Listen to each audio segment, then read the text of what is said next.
Welcome back, everybody. Today we're going to start by talking about foot, ankle, shin, calf stuff as a general kind of grouping, as the main thing that ends up causing most of those problems is all bundled together. So as always, our exciting disclaimer bit, and that there will be a link to the boilerplate video below. Please watch that first. It talks about more of who I am, what I do, how this stuff works, so I don't have to explain it in every video, as well as the appropriate cautions. The extra disclaimer I'll put in every one of these videos is that a lot of this stuff works for a lot of the situations that come in my door for my patients on a symptomatic and functional level. Meaning, if they have one of these pains, whether it's shin splints, plantar fasciitis, heel spurs, something of that nature, this will really help with the symptoms by getting the function better in the region, actually dealing with that direct mechanical cause. But it's always a matter of, here's the direct mechanical cause causing your symptoms, here's the compensation pattern that is causing that, which is usually kind of a full body change, and then there's the actual reason why that had to happen in the first place. These only really treat that first one and may have some impact in the second, but really the first, which means it's there to help get you through, but because I'm not your therapist, I'm not treating you, I don't get to look at this directly, it might not work, and it also might be inappropriate for you. Especially the important bit is that we're going to be having you do some work in the calves, where if you think you have any chance of having clotting problems or other circulatory problems, I don't want you to do that part, and possibly at all. As well as lastly, if you suspect an injury, you might have an injury, or some other condition that's related, don't do this. Otherwise, the whole thing is at your discretion, is just something to try out.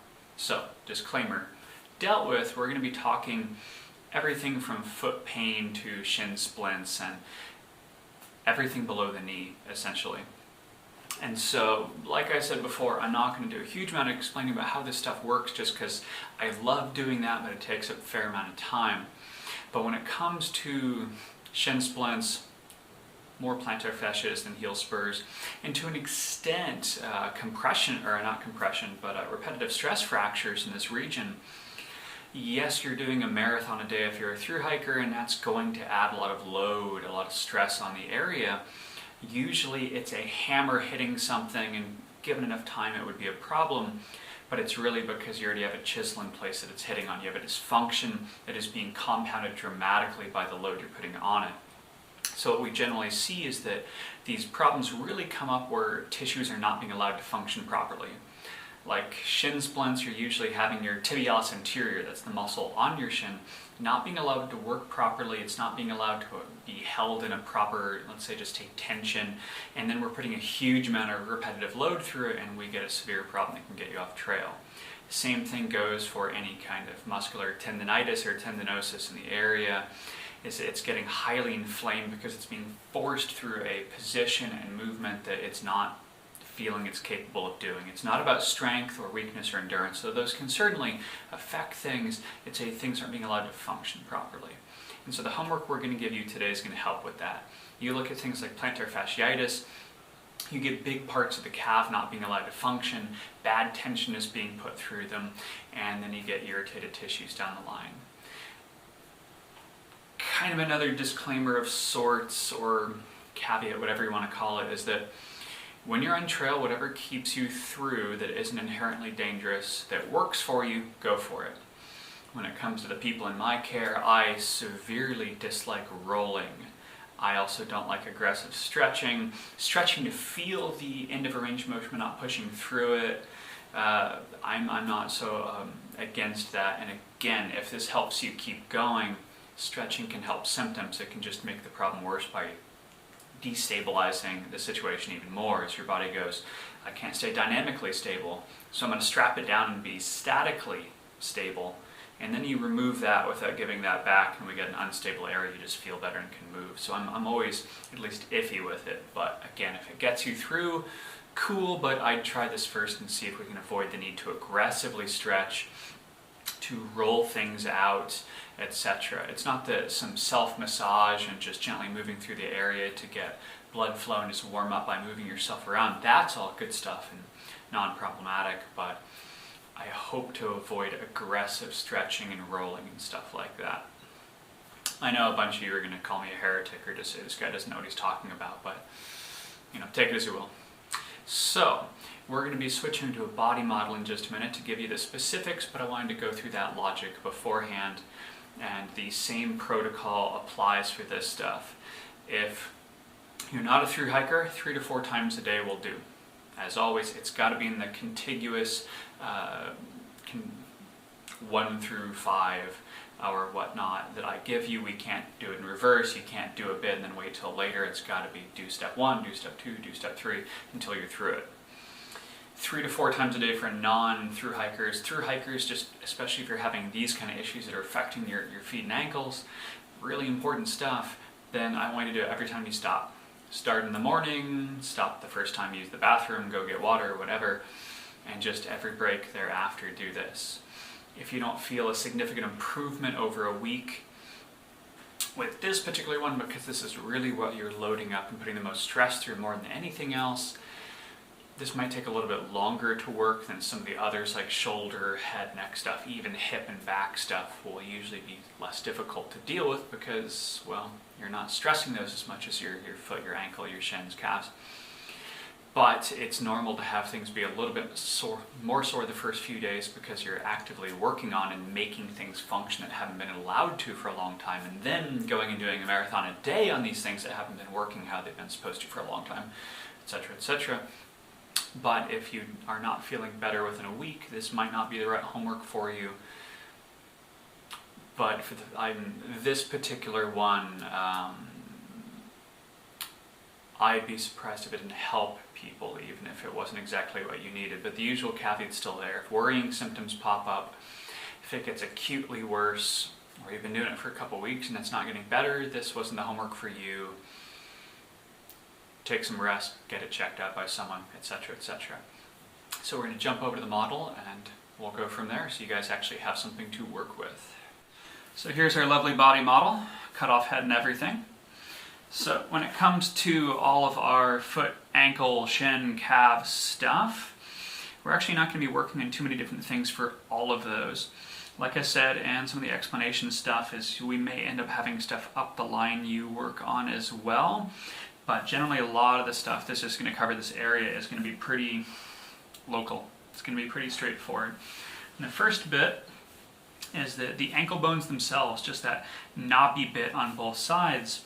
We would have you work in a bit of a half circle under that.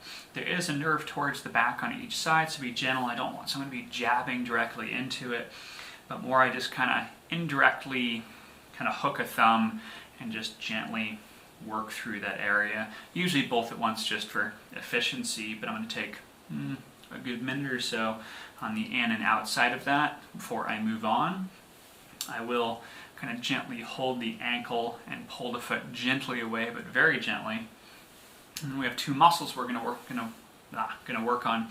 These ligaments you can generally look up to, if you're dying for pictures, as deltoid ligaments. They're working on changing the name for these, so you'll find a whole bunch of different names, and there are some others in there, but just in case anyone wants to look.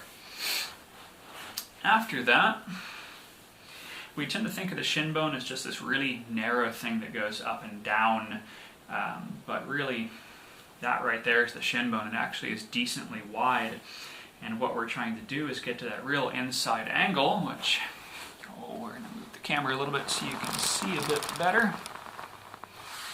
So the shin bone as we normally think of it, there's that inside, and actually I'm going to move that a little bit more. We're going to be trying to almost work around it, like if this was just a round rod, you're just scooping around from the inside to the back, and you're going to gently dig in there like something was stuck on the back of it and you're just trying to get it off. Gently from that inside, gently scoop backwards with a couple fingers. And as with all the other releases we talk about, it's got to be slow. You do not want to do this fast. I don't want to see anything like this. You'll make it worse instead of better. You won't even do nothing. It will make it worse. So we're just going to slowly dig into each section. Light pressure again, all the initial bits have been set repetitively before, but just as a reminder. And we're just going to work from just a bit above the ankle to not quite up to the knee, but decently up. And And we're going to move on to our last bit, which we'll go ahead and have you stand up, face the other way, and let's take the weight off of this leg. And so you can see the bulkier part of the calf. It goes in two bits, and there's kind of a line in between them. And so what we're going to do is you make sure the calf is relaxed, and you're going to sink gently into the middle and go out. So I would normally do this with, say, a thumb, sinking in, and then out.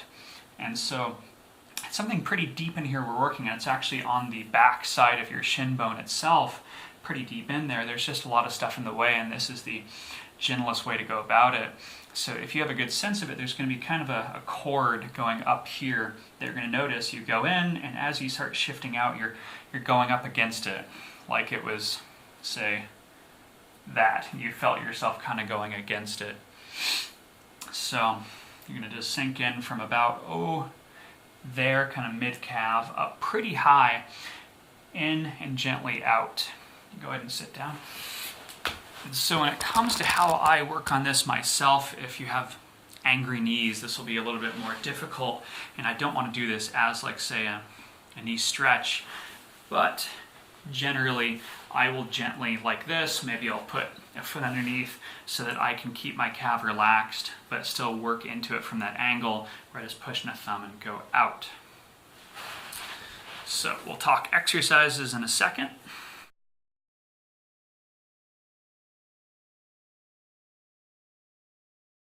So the exercises for the foot, ankle, shin, etc. are going to be really pretty simple. What we're going to have you do is just working on foot circles. I'd have you do just a couple each direction, like literally 2 or 3, and then extend the knee. I do want some bent, some straight, both directions, with a little bit of toe involvement. The same rule goes as before, though. If you have some fatigue, like that first moment of fatigue, I want you to stop and at least take a couple seconds, because I do want at least one this direction, one that direction with a bent knee, and the same with it straight. So if you're working on a second one and you feel fatigue, stop, wait just a moment, go ahead and head that other direction and move on. The exercise for these ones really are just going to be that simple.